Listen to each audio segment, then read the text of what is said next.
पनि पारित गरेर संसारभर आज यो 21 जुनलाई चाहिँ योग दिवसको रूपमा मनाइन्छ र नेपालको लागि भारतको राजदूतावासले हरेक वर्ष विगत 3 वर्षदेखि पोखराको यो रङ्गशालामा आफ्नो तर्फबाट चाहिँ योग दिवस मनाउने कार्यक्रम गर्दै आइरहेको छ। त्यसमा हाम्रो पनि यो वर्ष समेत मेरो पनि चौथो पटक यो कार्यक्रममा म सहभागी भइरहेको छु।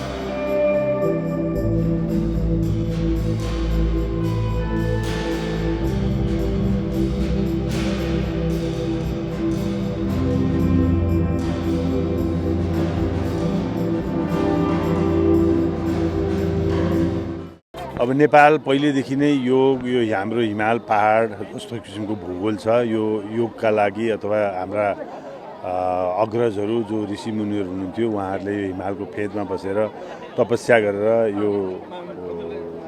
यो कुरालाई अगाडि बढाउँछ। अहिले भारतीय राजदूतावासको तर्फबाट जुन यो कार्यक्रम आयोजना भइरहेको छ यसले चाहिँ नेपाल र भारतको जुन सम्बन्ध छ पिपुल टु पिपुल जनतादेखि जनतासँगको सम्बन्धलाई यसले अझ उजागर गर्छ र यो अवसरमा म भारतीय राजदूतावास महामहिम राजदूत लगायत सबैलाई धन्यवाद पनि दिन्छु किनकि एउटा पोखरा आजको दिनमा योगमय नै हुन्छ र हामीले पनि यो योगलाई अगाडि बढाउनको लागि यो पोखरालाई चाहिँ नि यो एक किसिमले यो योगको प्रमोसन गर्नको लागि विभिन्न कार्यक्रमहरूको साथ अगाडि पनि लगिरहेको अवस्था पनि छ।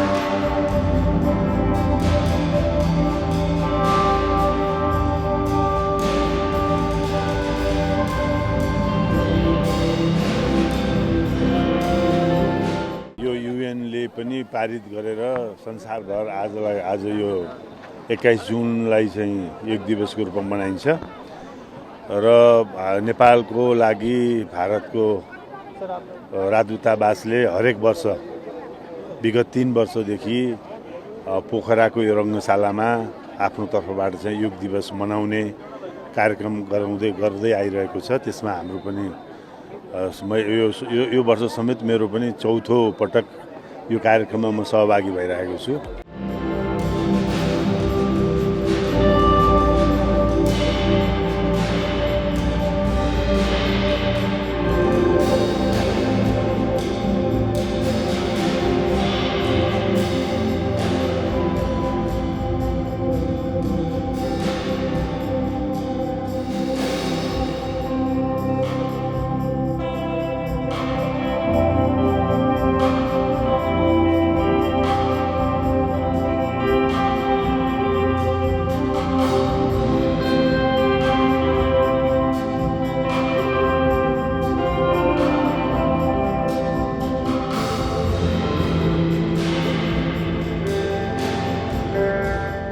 अब नेपाल पहिलेदेखि नै यो हाम्रो हिमाल पहाड जस्तो किसिमको भूगोल छ। यो योगका लागि अथवा हाम्रा अग्रजहरू जो ऋषिमुनिहरू हुनुहुन्थ्यो उहाँहरूले हिमालको फेदमा बसेर तपस्या गरेर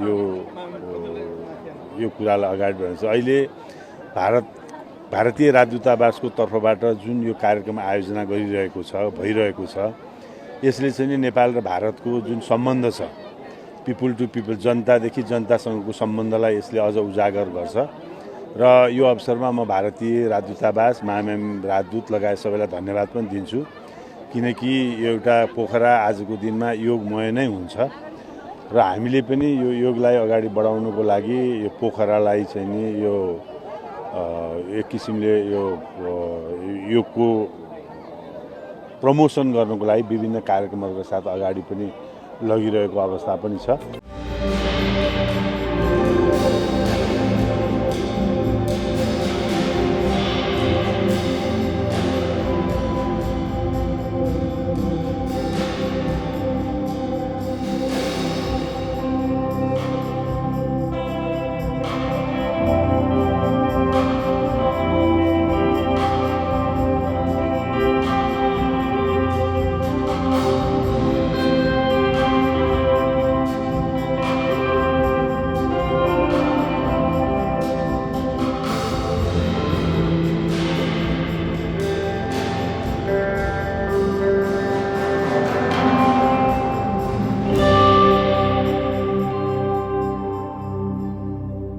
यो युएनले पनि पारित गरेर संसारभर आज यो 21 जुनलाई चाहिँ योग दिवसको रूपमा मनाइन्छ र नेपालको लागि भारतको राजदूतावासले हरेक वर्ष विगत 3 वर्षदेखि पोखराको यो रङ्गशालामा आफ्नो तर्फबाट चाहिँ योग दिवस मनाउने कार्यक्रम गर्दै आइरहेको छ। त्यसमा हाम्रो पनि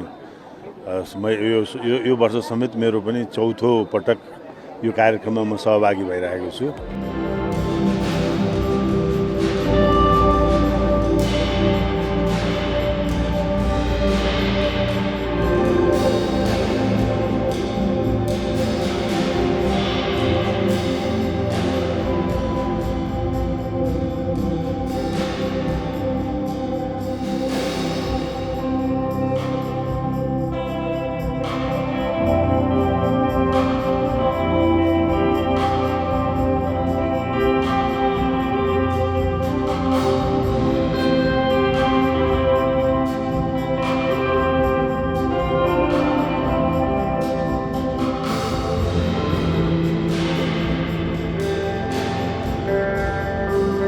नेपाल पहिलेदेखि नै यो हाम्रो हिमाल पहाड जस्तो किसिमको भूगोल छ। यो